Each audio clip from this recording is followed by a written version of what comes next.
Living in an apartment building means you give up a certain level of privacy. That's just the deal. The place I live in isn't fancy, just one of those typical buildings where every unit has a small balcony stacked directly above the one below it. You can hear everything if people aren't careful. Footsteps, chairs dragging, muffled conversations through the walls. It all kind of blends into the background after a while. You learn to ignore it. What I couldn't ignore, though, were the cigarette butts. At first, it didn't seem like a big deal. One morning, I stepped out onto my balcony with my coffee, ready to enjoy a few quiet minutes before work. That's when I noticed it, a cigarette butt sitting near the railing. I remember pausing, staring at it like it didn't belong there. Because it didn't. I don't smoke, never have, and it's not like my balcony connects to anyone else's. The only thing above it was the balcony upstairs. Still, I didn't jump to conclusions. I figured maybe it somehow blew in. Wind does weird things sometimes, so I picked it up, tossed it in the trash, and went on with my day. No big deal. Except it happened again the next day. Another cigarette butt, different spot this time, closer to the corner near my chair. That's when it started to feel less like a coincidence. By the third day, I knew something was off. Now there were two butts sitting there when I walked out in the morning. Not just one, two, like they had company. I stood there for a second, looking up at the balcony above mine. That's when it really clicked. The upstairs neighbor. I had seen him before, but only in passing. Mid-30s maybe, kind of scruffy. The type who always seemed to have a cigarette in his hand. He'd lean against his balcony railing like he had nowhere else to be, just watching the world go by. At the time, I didn't think anything of it. Now, it made perfect sense. Still, I tried to be reasonable about it. Maybe he didn't realize where they were landing. Maybe he thought they were just falling somewhere out of sight. People don't always think things through. So I kept cleaning them up. Every time I found one, I'd pick it up and throw it away. No drama, no confrontation. Just quietly dealing with it and hoping it would stop on its own. But it didn't stop. If anything, it slowly got worse. Some mornings there'd be 3 or 4 scattered across the balcony. Sometimes they'd land near the wall. Other times right in the open where I couldn't miss them. One even ended up inside one of my empty plant pots. That one really annoyed me. It wasn't just about the mess anymore. It felt disrespectful, like my space didn't matter. But even then, I held back. I told myself, just talk to him if it keeps happening. I didn't want to start problems with someone I had to live under. Apartment life is already stressful enough without adding neighbor drama into the mix. So I gave it a little more time. Big mistake. A few days later, I came home from work, tired and ready to relax. I dropped my bag, kicked off my shoes, and stepped out onto the balcony to get some fresh air. That's when I saw it. Right in the middle of my outdoor rug was a burn mark. I froze for a second. It wasn't huge, but it was obvious. The fibers were melted together, blackened like something hot had been sitting there just long enough to leave permanent damage. And right next to it, a half-smoked cigarette butt. I stared at it, feeling that slow wave of frustration hit me. That rug wasn't expensive, but it was mine. I had picked it out, cleaned it, taken care of it, and now it had a burn hole in it because someone upstairs couldn't be bothered to deal with their own trash. That was it. That was the moment everything changed. Up until then, I had been patient, understanding, maybe even a little too passive. But this crossed a line. I bent down, picked up the cigarette butt, and held it between my fingers like it was something toxic. Then I looked up at the balcony above me again.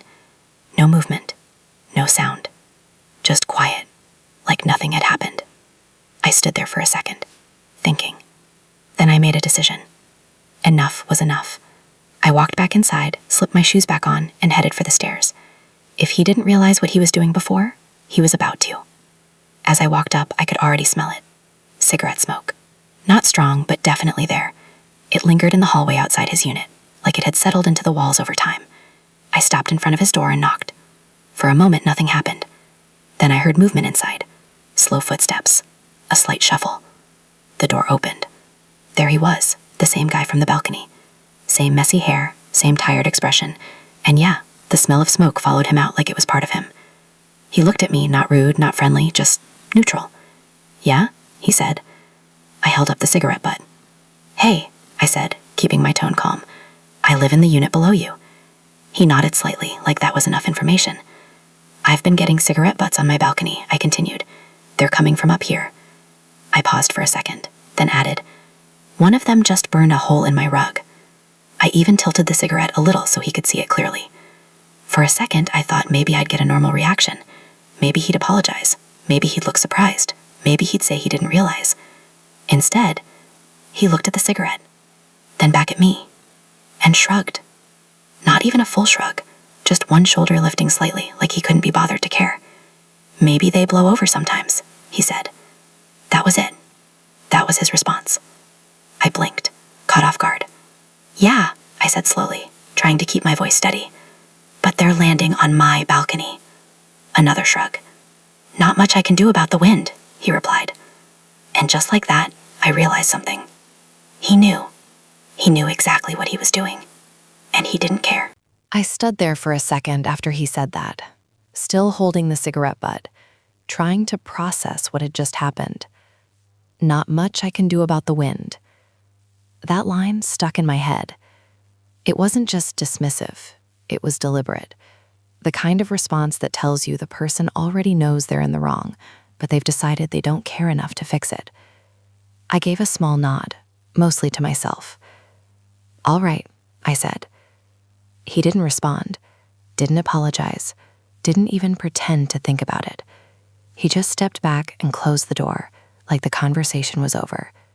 And just like that, it was. I walked back downstairs, slower this time, the frustration settling in deeper with every step. By the time I got back into my apartment, I wasn't just annoyed anymore. I was done being patient. Up until that point, I had been cleaning up after him like it was my responsibility, like somehow it was just part of my day to pick up someone else's trash. Not anymore. That very evening, I made a decision. If he didn't care, then I wasn't going to quietly fix his mess anymore. The next time I stepped out onto my balcony and saw a cigarette butt, I didn't pick it up and walk it to the trash. Instead, I grabbed an empty glass jar from my kitchen. It used to hold pasta sauce, nothing special. I had rinsed it out a few days earlier and left it sitting by the sink, not really sure why I kept it. Now I knew. I went back outside, picked up the cigarette butt, and dropped it into the jar. It made a soft, dry sound when it hit the bottom. For a second, I just stood there holding the jar, looking at it. It felt a little ridiculous. Like, what was I doing? Collecting cigarette butts.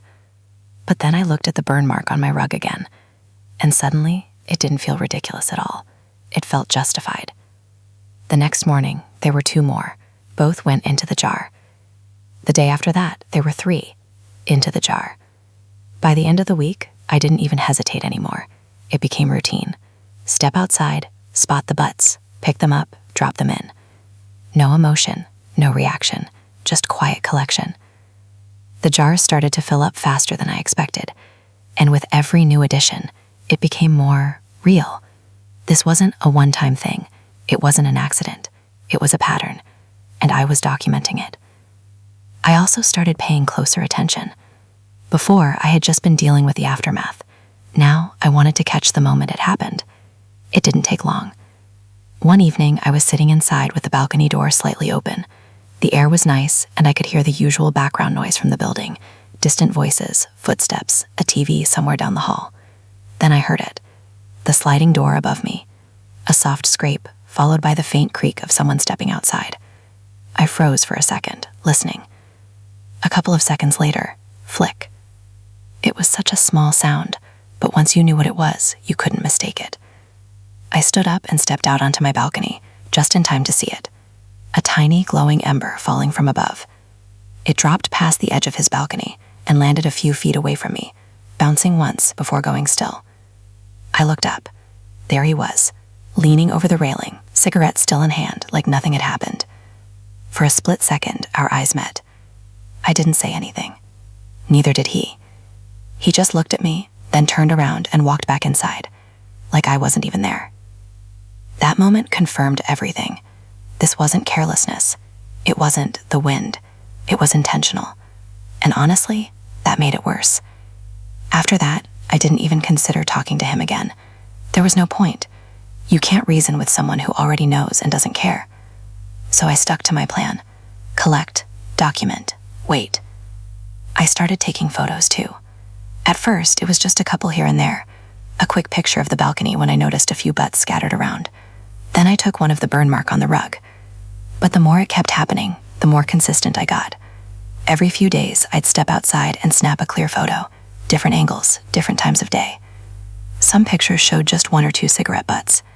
Others showed clusters of them, like they had been raining down overnight. I made sure the railing was visible in some of them, the floor in others, the rug with the burn mark. It wasn't just random photos, it was evidence. I didn't know exactly when I'd use it, but I had a feeling I would. Meanwhile, the jar was becoming something else entirely.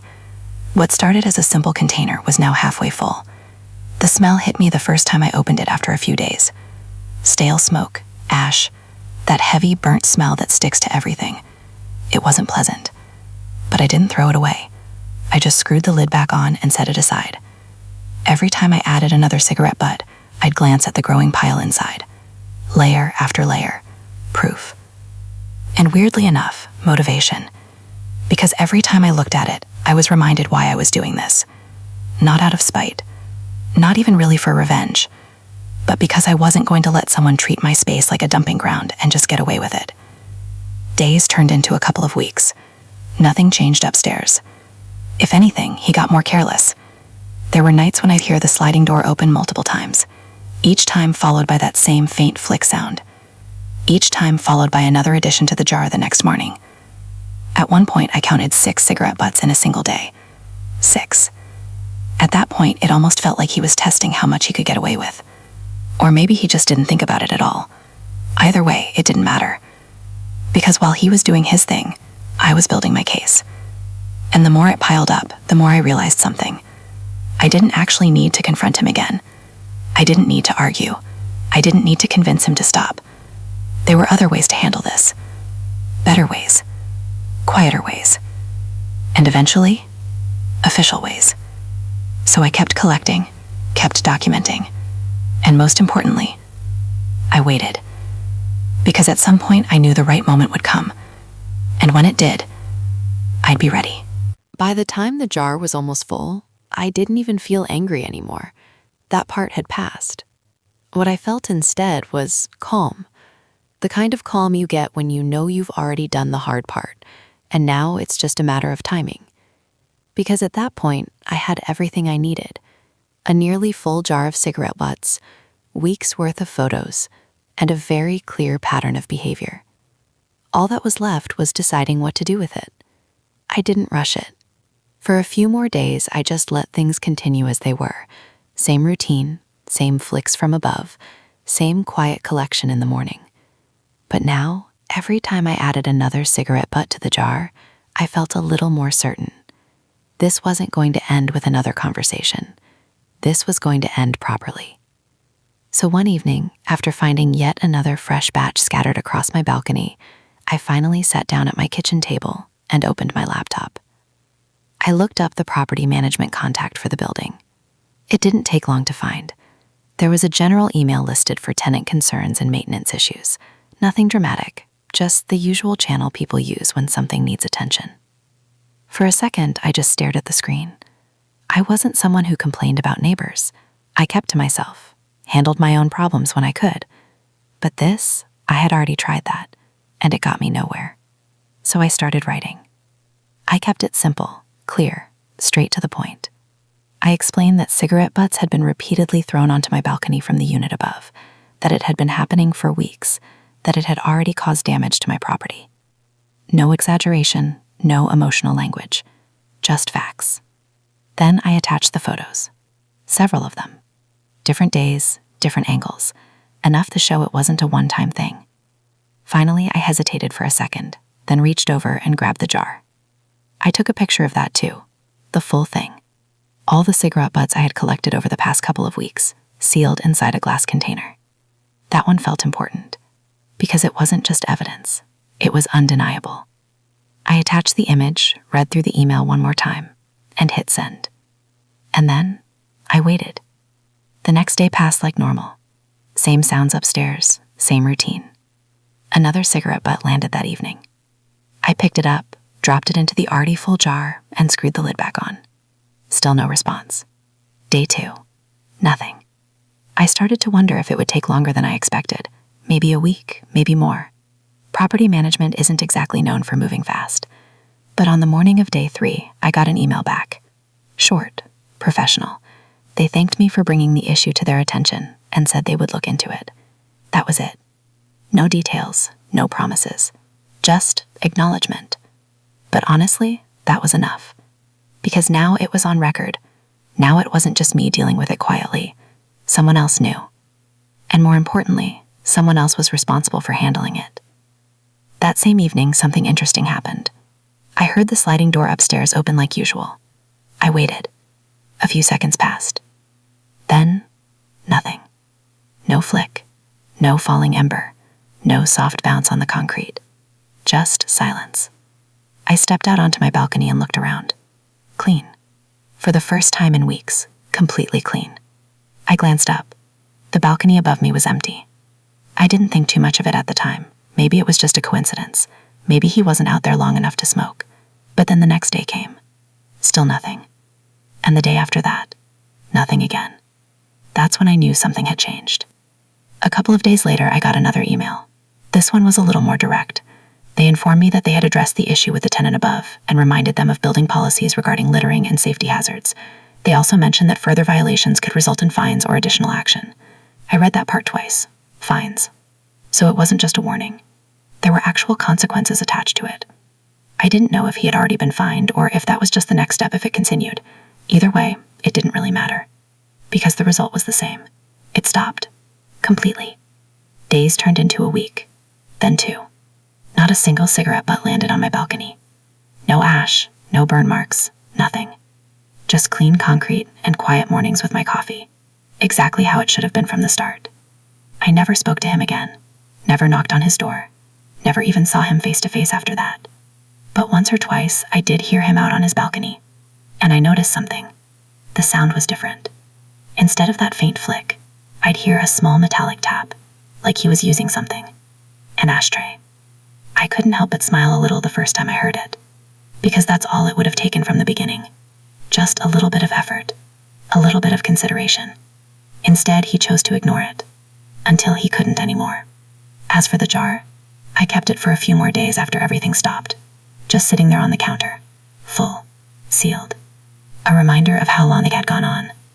Then one afternoon, I finally took it out to the trash and threw it away. Didn't need it anymore.